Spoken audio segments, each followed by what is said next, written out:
Anthony Simone, the marketing guy, is going to make sure that we all have really big businesses. He's going to take us from tiny Google to big Google. What's up, Anthony? How you doing? I love Doing well. Let's get right to it. Give me one thing as a small business owner that you can do that can add value to me so I become big Google. Well, the whole Google thing is not. It's not really about Google. It's about. I was just saying that, using them as a proxy for a big company. Yeah, absolutely. So it's all about relationships. So one of the things I always start with is like, how are you running your marketing? And because marketing is kind of like a general term, right? And marketing, there's so many marketers out in the world, so many agencies, so many this and that. I'm more about just like, what are you doing now? Where's their opportunity?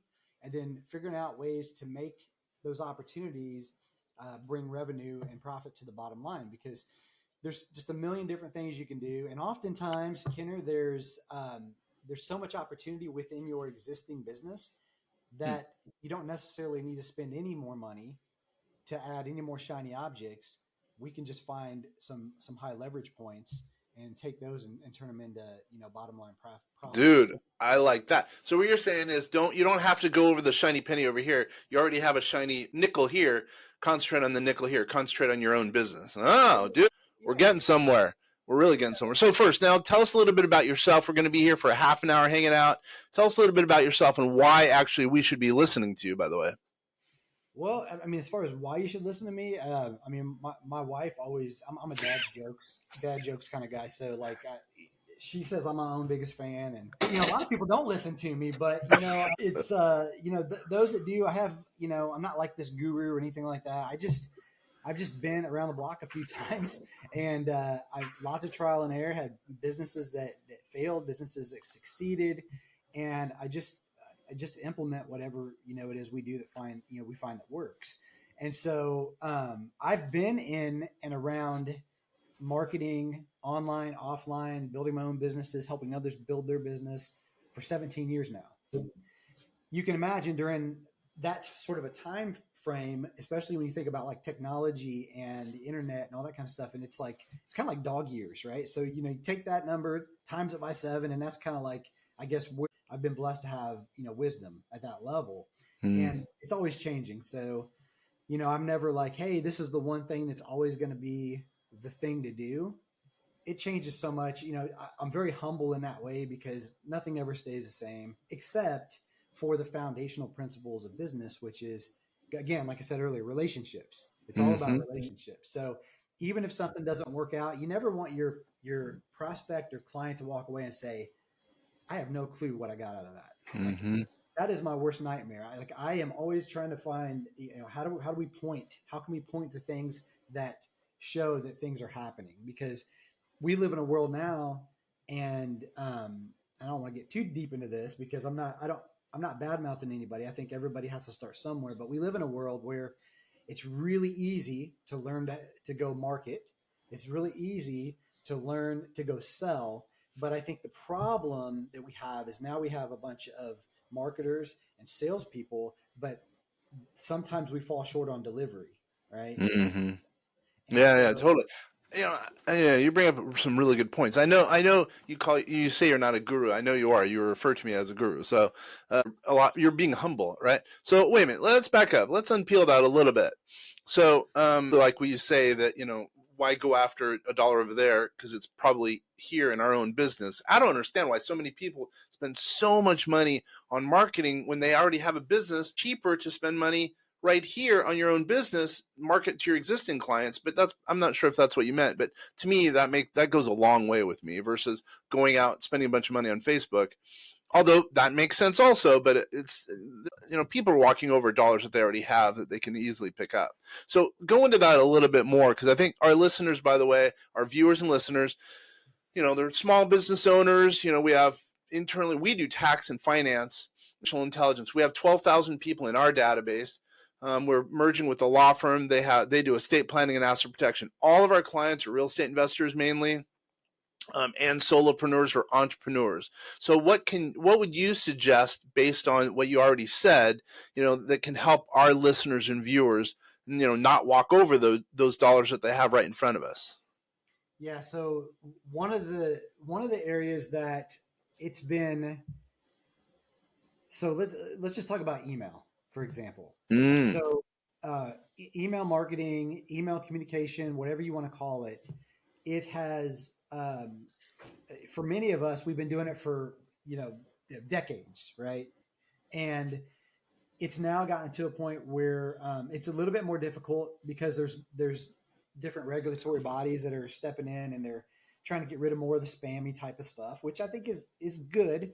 And things always change, but I think that a lot of people they look at email and they're doing some of it, but they're not really taking it as seriously as they could be or should be. Yeah, And what I totally. mean by that is, out of all the people that we talk to, I would say probably maybe around 10% actually know what the ROI is that comes from their email efforts. So everything's kind of just bundled in with everything else.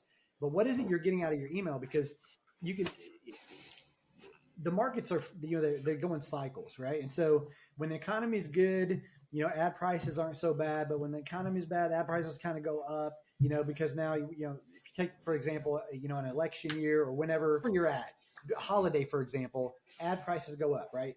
It's very, it's very rare that ad prices go down and, Mhm. or go lower than they have historically. They're always going up, right? They're always ratcheting up.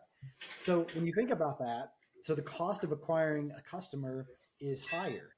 So you're spending more money on ads.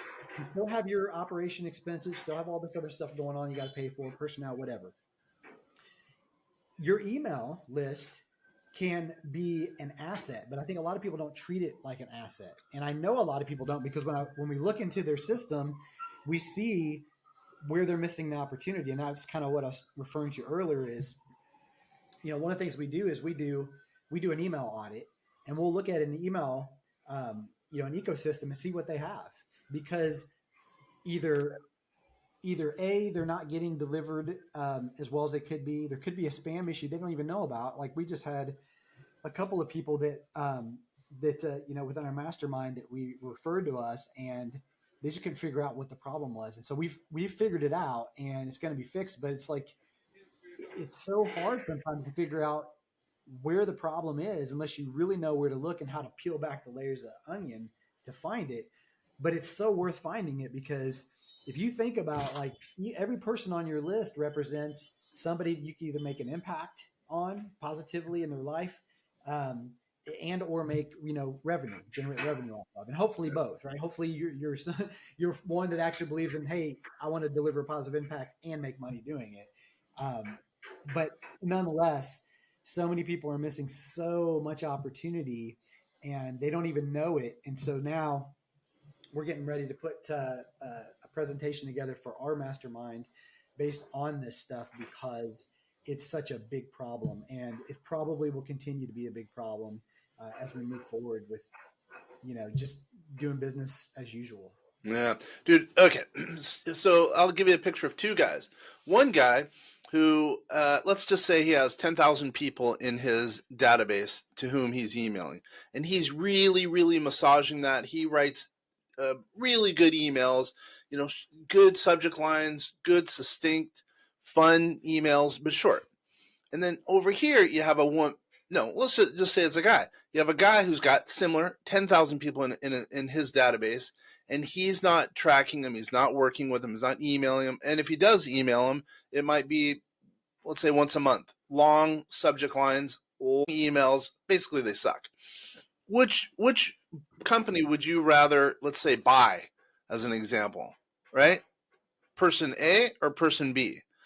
I've never understood it why. Well, I'm actually going to rip on myself for a minute. I've never understood why people don't take care of their database, specifically their emails, because would you rather go out and spend mass money on a new lead when these people who are opening your emails, assuming you have a good open rate, about you, they're probably going to take as much and as long of a sales cycle because they've seen your emails, etc.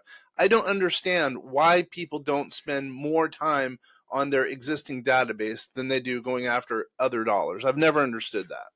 Well, it's just it's easier, right? You can throw more money in the front end, but the way that we operate, we come in, we're looking for win-win all the time, and so we have to kind of deliver that kind of news and say, okay, well, you've got this going on here, you're missing this over here, but here's where you could be doing, Mm-hmm. and the truth of the matter is that if they could just optimize Yep. what they've got right now, they could actually spend more money on the front end, right? Because now Right. it's like, yeah, throw more money at it, but let's dial in what you have, because what we find out on the back end actually is data you can use on the front end to help you optimize better. So now you're going to get Mm-hmm. more of the right kind of folks, and you're going to convert a lot better, and you're just going to have a more profitable business overall, which leads to a business that you can sell for a higher amount. That's exactly right.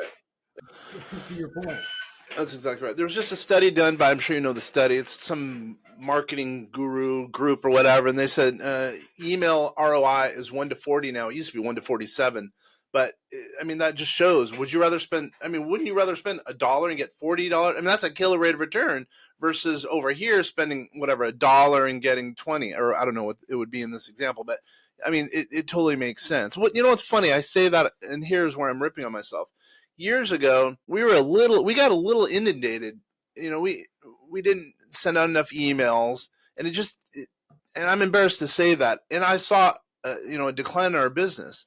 Versus the one thing we're good at is email marketing. We suck at social. I hate to say this again. I'm ripping on myself.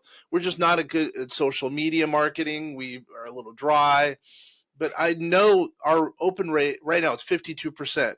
It's as a blended rate. That's unbelievable because we are marketing to our own existing database. People have to open our emails because we do tax and finance. They just have to, right? But what I would say though is no sense for us to spend in general more dollars on other stuff versus taking care of our own database. I feel that's the one thing I feel really good about because rate of return is going to be so much better. Yeah, I think you need both really if you want to scale. Like, because at some point, right? Because it's like you. So even at 52%, like there's a lot more people out there, and so in order to get more people to more eyeballs on your stuff, you do have to bring more people in. But Yep. if you're ignoring the people, if you're not optimizing Right. what you have, then you're leaving a lot on the table. I mean, just a ton. And it's like I said, it's an area that's going to be way more important as we move forward. And it's just really great to be able to go in and help people figure out what that stuff is and how to improve it. Because at the end of the day, like I said, I hate the whole like go spend a whole bunch of money and then not have anything to point to. The typical Yeah. like model where you pay a marketer to do something. And you're like, well, what Right. happened? I don't know what happened. We, Yep. we never want that to be the case. So. Yeah. Totally agree with you. I like what you have said. By the way, how does someone get a hold of you if they're interested in learning about your firm, learning about you, or email marketing, or whatever the case is? Yeah, they could shoot me an email at anthony@anthonysimoni.com. How do we spell that? That's remember, I'm not very smart. I need help on that. How do we spell that? So Anthony is just Anthony Mm-hmm. at Anthony Simoni is SIONIE. So if you're watching this right now, you can see my last name is spelled there on the screen.com. So Anthony at AnthonySimoni.com. Yep. We'll go out as a podcast and also as a vast cast. People will see it as a webinar. People will see it in a couple and on social media again. Because you're on it, it's going to be a killer social media post, right? Well, yeah, I mean, it's like there's so much we could talk about. It's email is so vital. We part of what we do is, it's like when people have things dialed in, they also have nobody closes 100% of their business, right? So if you've got a sales team, if you got acquisitions, investor relations people, nobody ever gets 100% of people to convert. And so we also, part of what we do is we go in on the back end once somebody's been through an entire sales acquisition process.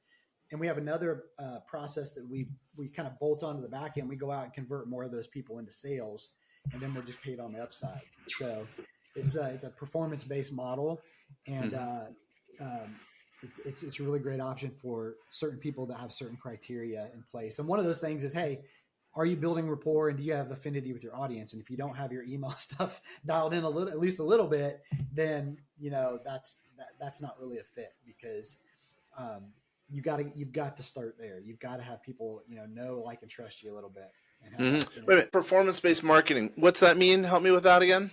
So what that means is, like, so on our, we're kind of known as the found money guys. And so that's why I said when we come into a business and we look for opportunity, we're looking for, those high leverage points where we come in and make a big difference. And then rather than charging these massive retainers, we invest in the process. So we put our resources, our capital, and stuff in place to what we do is we run a test. We always start with a test, and if that test goes well, we continue on. But during that test, we figure out, we view it first, and the first step is to look at it, and if it looks like it makes sense, then we propose to invest in a test, and if that test goes well, then we continue on from there. And it's more like a partner model versus like I charge you a high retainer. We hope that Hmm. something good comes out of it, and we'll just see what happens. This is more of a, hey, it looks like you've got certain things in place that make sense. I'm willing to come in and invest in in our process to put it in place. And if it works, then we agree to a split that makes sense on the performance. So we're not just guessing here. We're actually looking at results Dude, based that's a on. big deal. So again, I'm not the smartest guy. So what you're saying is, let's say I'm a real estate agent. We have well over 2,000 real estate agents. Let's just say I'm a real estate agent. I'm making $1 million. We have big ones. Let's just say I'm making $500,000.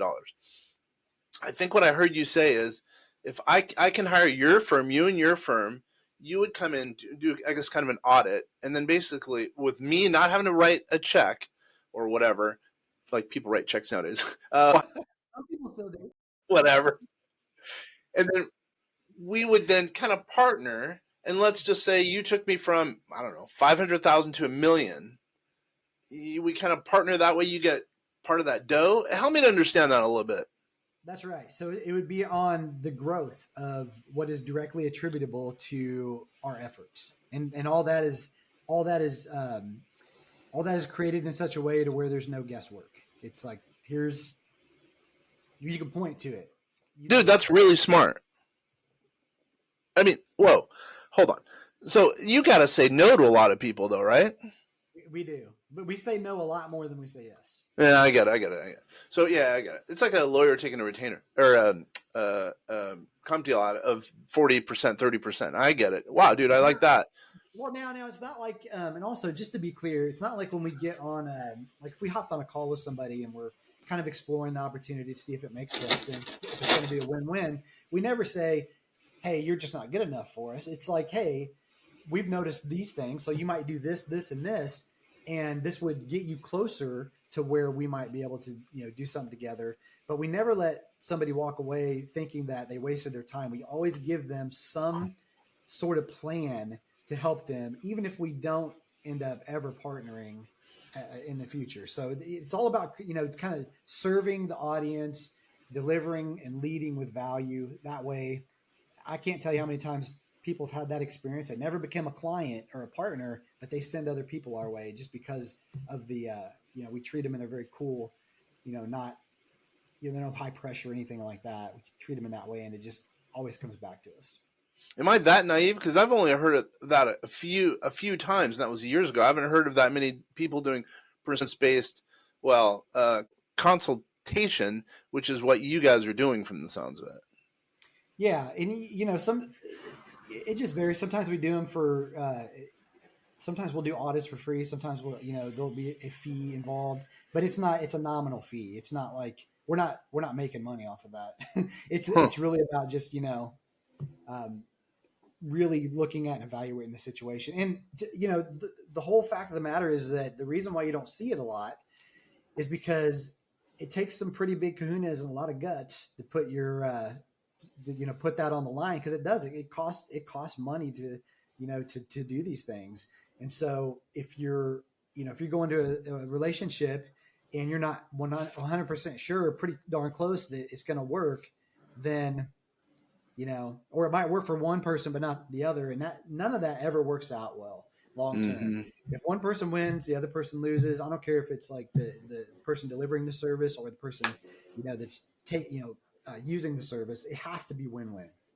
It just has to be. Yeah, that's pretty. I'm impressed because that means you think you're studly enough to bet on yourself in that regard. You're not saying, "Here, give me $50,000. I'll go buy a bunch of ads for you, and then you get a percentage of it or whatever." What you're saying is, "Here, we're really partnering with your business because we believe, if you accept them, we really believe that we could succeed based on a lot of what you are our doing, and then also what the client is doing in that case because they're delivering hopefully on whatever legal work or whatever the case is." Right. Exactly. It Hmm. has to be win-win. And I mean, I'm at the age now where I realize that there's only so many hours in a day, right? Only so many days Yeah. in a week, and energy levels are important, and what you spend your energy on is also important. So for me, I just want to be involved in those kinds of dynamic, types of partnerships. I don't want any part of the typical somebody gives me a bunch of money and now they're like calling me at all hours of the day, like, where's this, where's that. I want it to be a true kind of, hey, we're Hmm. doing our part, you guys are doing your part, and we're making things happen. Because you're the marketing arm and you're kind of yeah, you're basically the marketing arm, so you don't probably have to get quite as in depth as someone who's doing some of the underpinnings of some of the consultation. I get it. Wow. Okay, I dig that. I think some of our listeners and viewers are going to dig that. I mean, why not? You're investing. I mean, what you said totally makes sense. All right, so give me a couple little tidbits as far as respect, because you've already kind of convinced me with respect to not walking over a dollar, hang out with the dollar that's right there. Give me another tidbit that would add some value to a small business owner making whatever $500,000 a year. They're trying to take it to the next level. Man, one of the easiest things they can do is just put together a simple offer for, send it out by email. Just a Mm-hmm. simple offer. Like, if anybody that's listening to this can think about a way to productize whatever their service is. Like, what can you like?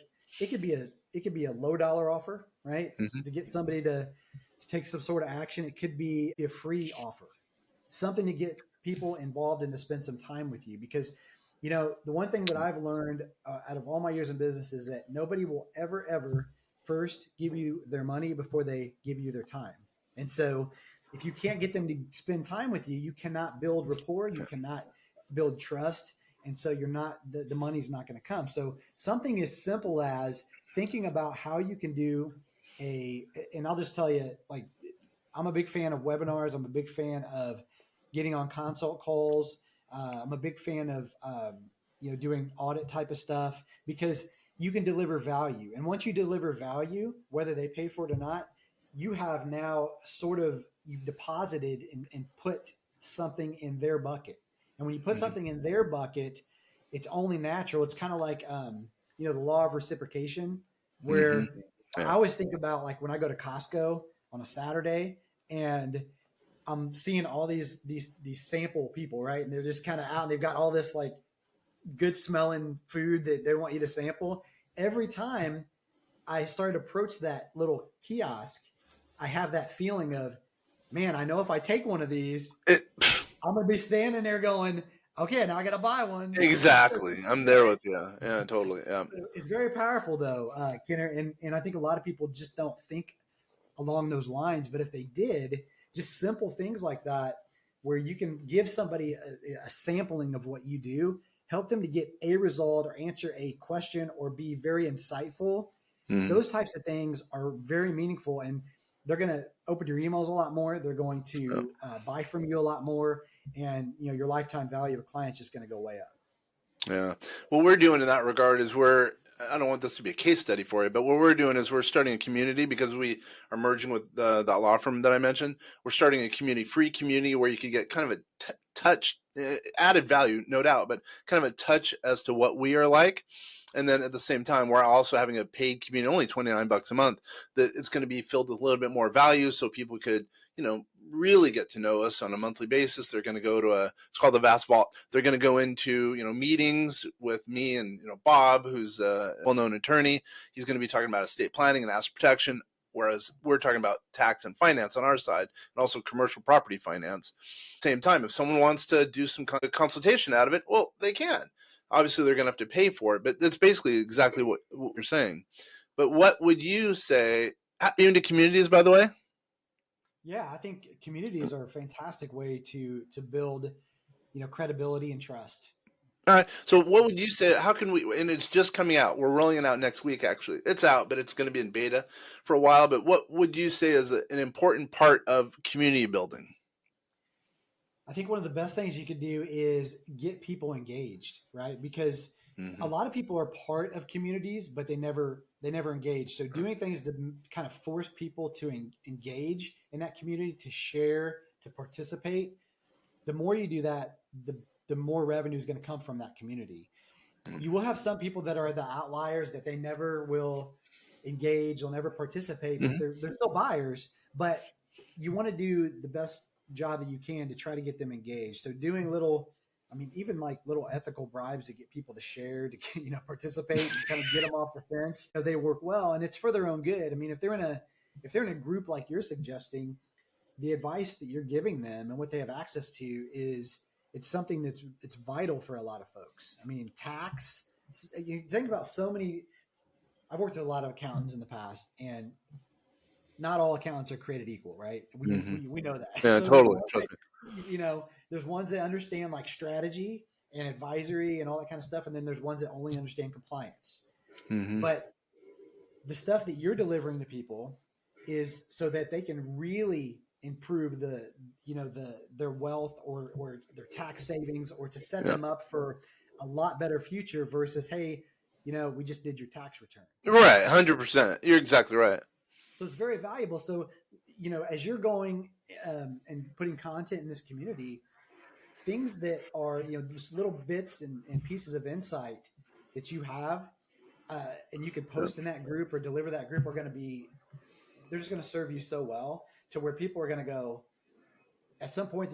Whenever the timing's right, they're just going to say, look, I just need, how can Kenner help me? Right. How can Yep. they help me do this? Because it's the only sensible and logical choice when they've been following you and you're Mm-hmm. hitting all the buttons along Yeah. the way. Yeah. That goes to your point about, one, engagement, you're right, but also giving them something kind of, well, you didn't say free, but I'm sure you probably meant free in there as well. Give them something they can learn about us, and that'll hopefully, just like you're saying, increase engagement. They'll end up wanting to do business with us because they'll know, like, and trust us, et cetera, et cetera. Well, it's like, What about that?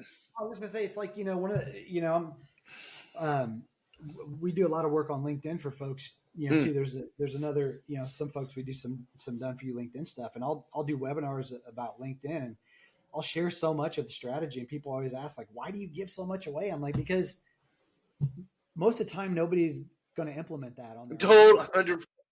So, it's like, aren't you afraid somebody else is going to take it? I'm like, no, I'm not. I mean, I have so many emails where people are like, thank you so much for that. I implemented what you said, and it worked. I got my largest client, blah, blah, blah. They may never become a client, and I'm okay with that because I delivered value to them in their lives. And you know what they're going to do next time they think of somebody that could be good for me? They send them to me. Yeah. So, it's just, I just don't, I operate from from a place of servitude, and it's something that's just served me well, for a lot of years now. And I think that's something that was kind of ingrained in me as I was growing up. My grandparents raised me, and my grandparents that's exactly how they were. Mm-hmm. And I was lucky enough to learn that kind of stuff. And it just, I use it today. It's just part of who I am. And obviously, it's done well. You've done well for yourself. You're a guru, even though you say you're not a guru. So, all right, let's. We only have a few minutes left, but one thing that has not worked for a client that you think would give some exact opposite consultation, whatever the case is. I'm just looking for something a little different as far as some consultation that's worked out that you've provided. So something that has not worked. Yep, that has not worked. Yep. So something that we have advised on has not Sure, worked. sure. Either way, or something they're doing. Either one. Yeah.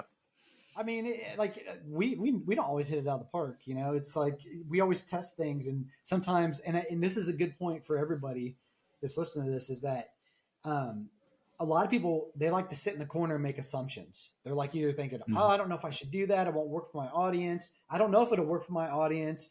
And they kind of just, they end up like doing nothing. Right. So they make these assumptions. We will go in and we will test.